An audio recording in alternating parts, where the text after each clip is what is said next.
Welcome to All Things Retreat Podcast. I'm Holly Porter, your host and CEO of Retreat R&R. With over 25 years of experience in designing transformative retreats, I'm here to share insights and inspiration to help you create extraordinary experiences. Whether you're a pro or just starting out, you'll find valuable ideas here. Enjoy the ride. Let's dive in. Hello and welcome to the show, everyone. We're happy that you're joining us today. Hope you're having a great day so far, and hopefully after you listen to the show, it'll get even better. I've got Bret Kolman here. He's a former hospital CEO who led 2 hospitals while regularly stepping away for intentional sabbaticals focused on faith, reflection, and renewal. What he discovered is powerful. Sometimes the greatest clarity and peace come when we pause. Today, he's going to share simple, practical wisdom from his book, Wisdom That Leads to Soul Rest, helping people reconnect to purpose, relationships, and a deeper sense of rest. Welcome to the show. Thanks, Holly. Yeah, happy to have you here. So we were talking before, and I love that you use the word sabbatical, and I felt like the way you were explaining and talking about it was just like, every time you said sabbatical, I replace it with retreat. And so I asked you, I said, is that like another word? So explain to me if there's a difference, or just why you use that word and why it's important to you. Let's start there. Okay. Well, yes, I do think they're very similar. You know, I've been on a lot of retreats, conferences. I love them. I've done 31 of these mini sabbaticals, mini as in MINI, small sabbaticals, and they only last 60 hours. So they start on a Saturday night with a fast, and we break our fast Tuesday morning. I think the big idea of our sabbaticals and why I named it that is there's a story in the Bible about taking 7 years, every 7th year, you let your farm rest. Yeah. And so I had some farmland in Kansas that I actually, the 7th year, didn't plant anything. And so we had just started 3 times a year. We've done 31 of these now. So I've done it for over a decade. And we call it a sabbatical because unlike a retreat where you may be busy from sun up to sundown and have a really intense schedule, our sabbaticals are more relaxed, more laid back. There's actually a big part of it that's solitude, where you're not talking to other people. You can listen to music, you can read, you can sleep. Most people are so sleep deprived, they're sleeping for 10, 12, 16 hours a day, which is okay. That's part of what sabbatical can be. It's whatever you want it to be. Wow. I love that. Well, a lot of retreats too. I mean, that's like a 2.5 day, right? If you add all the hours up together. So a lot of retreats do that. They're weekend type things because people are busy. They have busy lives. And I love the fact that it breaks it down to get that break. Like, I like the idea of the sabbatical being the 2.5 days rather than a retreat. Cause I think people are learning with retreats nowadays, though, not to cram so much in. People do want that downtime.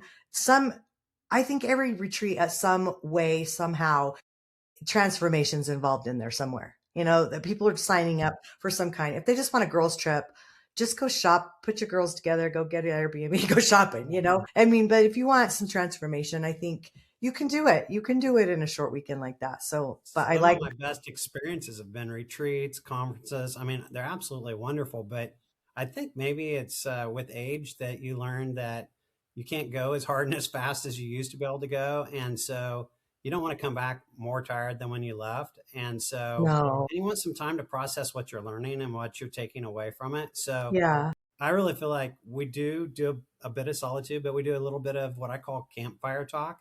So there's a lot of, I go with up to 30 other people, 40 other people, and we break into small groups of 5 to 10. And we sort of just talk around the campfire about challenges, about ideas, about things that we're considering. And that's usually 2 to 3 hours of the night.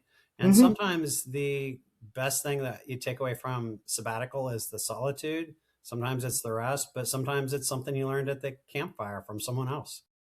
Well, I think when you're discussing, that's the power of a mastermind. And I think retreats can represent that a lot as well. Just being able to listen to other people's challenges. I'm helping on our committee for our 40th class reunion this year.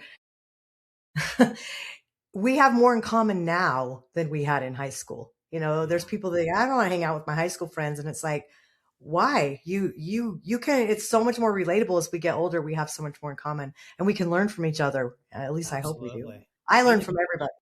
in the counsel of many, there is wisdom. That's what I'll Yeah. say. Yeah. So Yeah. nobody's smarter than everybody. What's your favorite part of your mini, that's MINI, sabbatical? Man, it's a hard question because everyone's different. There's been times where the fasting was hard, times where the fasting was easy. There's been times where I got an idea or got feedback from somewhere around the campfire that I think really spoke into my life. There was an example one time, and it was just a reminder to me. I spend about $1,500 going to these because they're out of state and it's where I used to live. My friends are there, and so I go with business owners that are out of state, and I spend a bunch of money. And so I'm thinking about this sacrifice I'm making. And one of the Yeah. guys around the campfire said, the most important thing is not the sacrifice we make, it's the following through and doing what we learn from it, and taking an action when you get back. And it struck me really hard because about 2 years before that, I'd had this like idea during sabbatical that I should really write a letter to my mom and dad, telling them how much I appreciated them. And I'm embarrassed to say that I didn't do it at the time. I didn't do it when I got home. And my dad ended up getting COVID and passing away. And I never even got that letter written to him. So it's kind of a reminder sometimes that Yeah. you have to follow through on whatever you're getting from the retreat, from the conference, Yeah. from the sabbatical. Is take good notes, journal, but follow through. If you don't follow through, you kind of lose the value of it. So I think probably one of the most valuable things I learned was at the campfire to follow through. Huh. I like that. Well, and those little nudges come to us for a reason. We all have intuition. I talk about that a lot in my book. And sometimes we listen, sometimes we don't. And then we find out why later. So Yeah, it's always good to exactly. follow those nudges. What would you say to the person trying to decide to spend the time and the money for a sabbatical retreat? What would you say if they're wavering about that? Like they just don't know. Well, I mean, in life, oftentimes you will have a sabbatical whether you choose it or not. So if you end up sick, not able to eat, laying in bed, that's a sabbatical that life forced upon you. So you're wise there's a pattern to life, and you have to, every cell in your body that uses electricity actually has to have a time where no electricity can happen. And there's Yeah. ebb and flow in the ocean, the sun, everything has an ebb and flow. It's built into the universe. If you don't take an intentional pause, you will burn out, you will get soul depleted, and an unnatural sabbatical will come to you whether you want it or not. So this is kind of not optional because life will force it upon you if you don't choose it.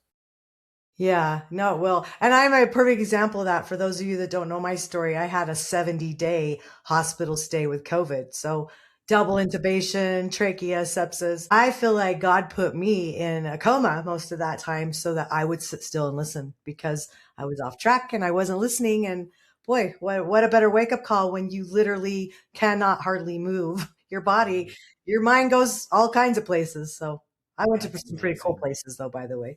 But yeah, you're right. Your body will speak up. It will wear you down. That's how come I think we have so much disease nowadays too, because people just aren't listening. For sure. I mean, stress related things like high blood pressure, the things that you go to the doctor for, anxiety, a lot of these things could be avoided if you would take time. And, when I go on the sabbaticals, I listen to worship music, I read my Bible, I Yeah, pray, I repent, which is, just kind of, to me, any relationship you have, you want to make sure that your slate is clean. yeah, So if you've gotten your slate dirty, you need to like make sure that everything is good between you and God.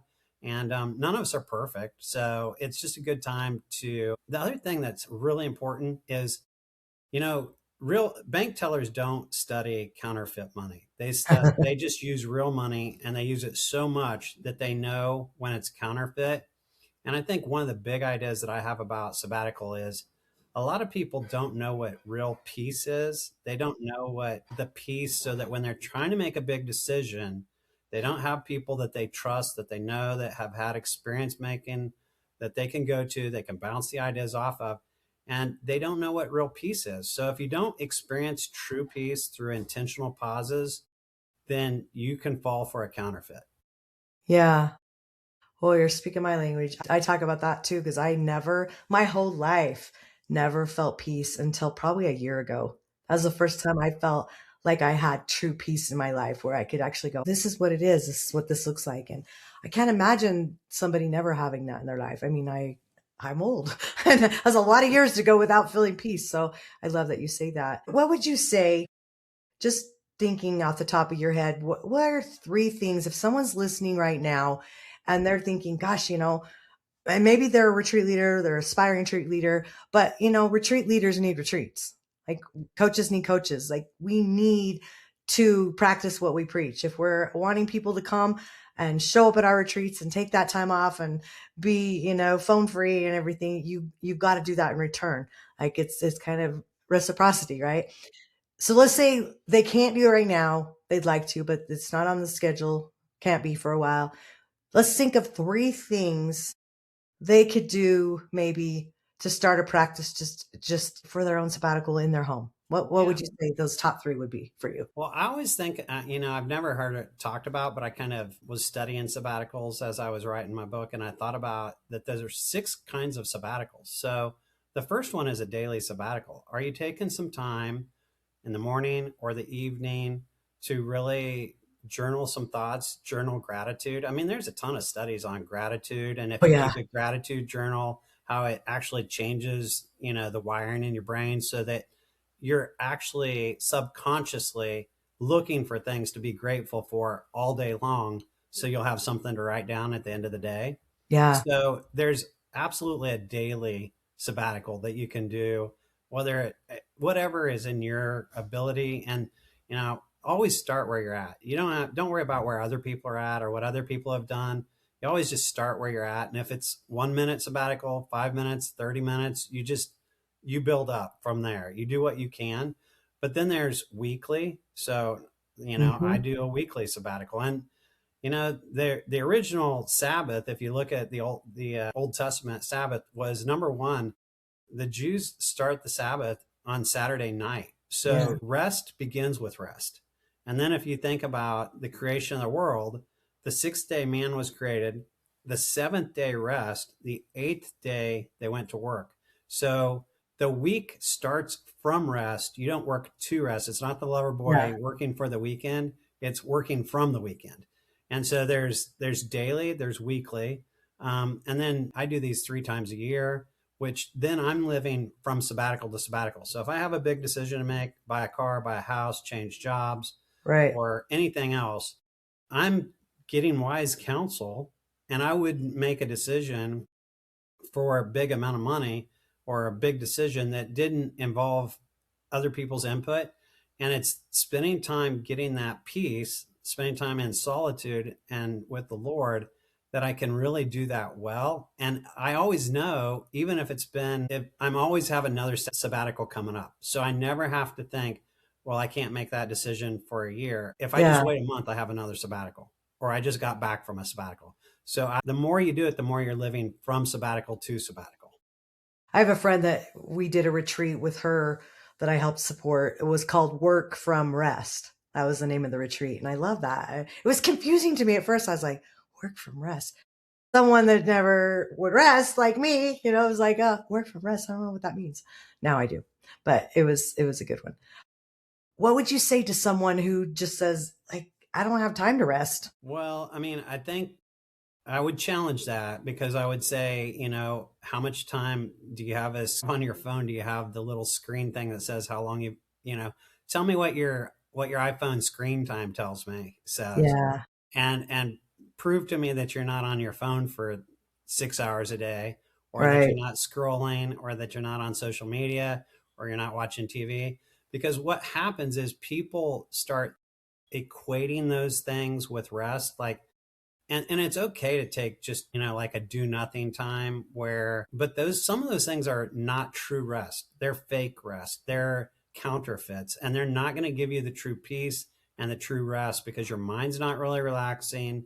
You're not really hearing from the Lord. You're not really in a place where you can experience true rest. So anyone who says they can't do it, I mean, I was on call for 10 years straight, I had over 1,500 employees. I mean, I've done a lot of stuff too. I own three fitness centers, and so I got a lot going on. Everyone has a lot going on, and here's what I found out: if you have extra time, someone, and you're good at what you do, someone will ask you to give your time to them, and it's the ability to say no. And sometimes, if you truly don't have the time right now, then maybe you need to do an audit of the things you've said yes to.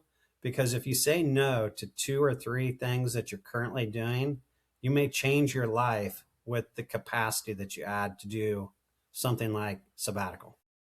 Yeah. Oh, that's wise words, Brett. I hope everyone just heard that because really important. Sometimes we're our worst critics too, but we want to always come up with new things. I love this. What habits quietly steal our peace without us realizing it? I mean, honestly, part of what I wrote about was wisdom that leads to soul rest, where soul rest is all the things physically, mentally, spiritually, emotionally that steal your energy and your peace. I think probably the one that I didn't figure out, I didn't find out how universal it was until Yeah. I'd done like 15 sabbaticals, was parenting. And, Mm, our kids, we love our kids. They're the gift that keeps on giving. They give us great joy. They give us great frustration sometimes. And so I think that's one of the things. And I had a friend that challenged me, and I did a 21-day prayer sort of journey where every night I would get up at midnight for 21 days straight at midnight, and I would pray through the mnemonic spirit, and each letter like SPIRT, and you'd go through the relationships and finances and everything that, but you give your kids to the Lord. And then because what you're doing is you're not only giving up your burden, but you're showing them how to trust the Lord. Because if you teach your kids that, like, take caffeine, stay up late, work, only sleep 6 hours a day. I know these high school kids these days that are sleeping like 4 and 5 hours to get good grades so they can get I into the, know. like, I'm not doing that. I don't either. And I think that you have to model to your kids that you're fully in the current, you're fully there, and that you're not going to worry, because honestly, you can't be there all the time. Only God Yeah. can, and you have to just trust Him.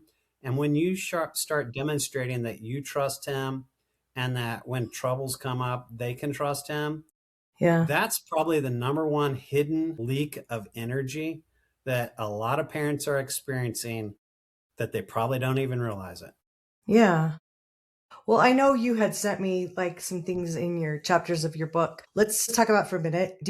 What's your favorite chapter? Like, what do you feel like your favorite part of your book is, if you can My pick? favorite chapter is the second chapter. It's called Learning to Lose. And it's a lot about me and my wife, and things that I learned early in marriage and how it affected my management style.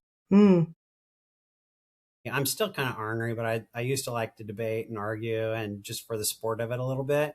yeah. And we've been married 4 or 5 years, and my wife's now we've been married now 34 years. But when we had been married 4 or 5 years, my wife said, "Do you want to be right, or do you want to be happy?"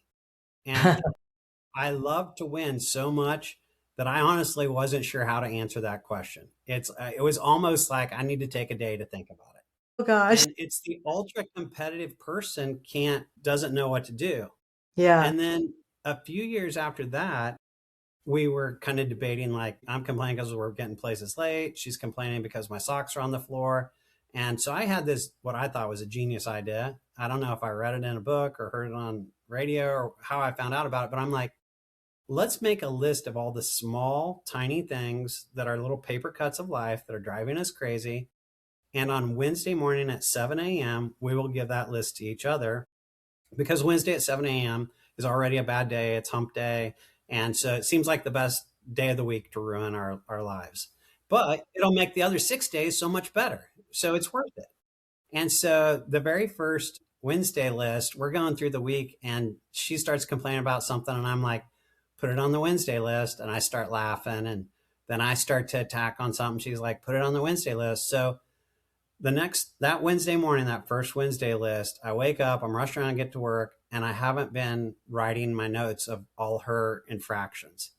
And I see her list on the table, and it's 8.5 by 11 sheet of paper, folded in half, says Wednesday list on the outside. I'm like, I open it up and it's like, I love you because you care for this family. I love you because you're a great dad. So instead of winning, she had purposely lost. And what I noticed in my job is the relationships, and I worked with a lot of doctors and a lot of different people that were like to win. And so what I realized is that if you win every debate, you lose every relationship. And winners, sometimes people who are highly competitive have to sometimes mentally and emotionally feel like they're losing, because that's what the relationship needs. Yeah. Wow. Great story. I like that. That was awesome. All right. You ready for some rapid fire? I think. I don't know. I'm a little nervous. Okay. These are no wrong answers. These are just what comes first to your mind. Okay. Coffee or tea? Coffee. Early morning or late night? Morning. One word to describe your younger self. Ornery. One word to describe you now. Sarcastic. Favorite place you've ever gone to? My sabbaticals. Where do you go to clear your mind? I have a little prayer chair in my living room with a heated blanket that I plug in and put over my lap like an old lady, like I'm some old person that can't generate any heat. If you could unplug for 1 week anywhere in the world, where would it be? If I could do what? Unplug for 1 week. Man, I hate to say it, but I love Europe. It's just so peaceful, and the public transportation, and it's just so relaxed. Well, okay. So we are going to put in the show notes how to get a hold of you. Your book information, is that on your website? Yeah, it is. Say the name of it again. It's sabbaticaltaker.com. So it's the name of the book is Wisdom That Leads to Soul Rest. It's the idea was everything that sucks energy out of you. And so almost everything every chapter in the book is something that many books have been written about, but this is the common theme, as these things suck energy from you and how to give energy back. We need it more than ever. I'm always looking to get more energy back, and I have a lot of energy, but not like I used to. Well, Bret, thanks so much for coming and being a great guest. And now everybody knows sabbaticals can be a lot like a retreat, but hopefully you understood the differences. I love talking about that. All right. Until next time, we will see you all on the show, and bye for now. Thanks, Holly. Thank you. Thanks for joining us on this episode of All Things Retreat. We hope you're leaving with new ideas, fresh inspiration, and the motivation to take your retreats to the next level. Don't forget to subscribe and leave us a review. It helps us grow and reach more retreat leaders like you. And if you have any questions, topics you'd like us to cover, or just want to say hello, send us an email at info@weretreatrnr.com. Follow us on social media to stay connected and catch all the latest updates. Until next time, remember, great retreats start with great intentions. Let's make them extraordinary, one step at a time. Thinking about hosting a retreat? Before you dive in, let's make sure you're really ready. Grab your free Are You Retreat Ready checklist and find out if you've got everything in place, from your purpose and pricing to your audience and agenda. Don't guess. Get clear. This quick checklist will show you exactly where you stand and what you need to make your retreat a success. Click the link below in the show notes to grab your gift and take the first step toward hosting with confidence.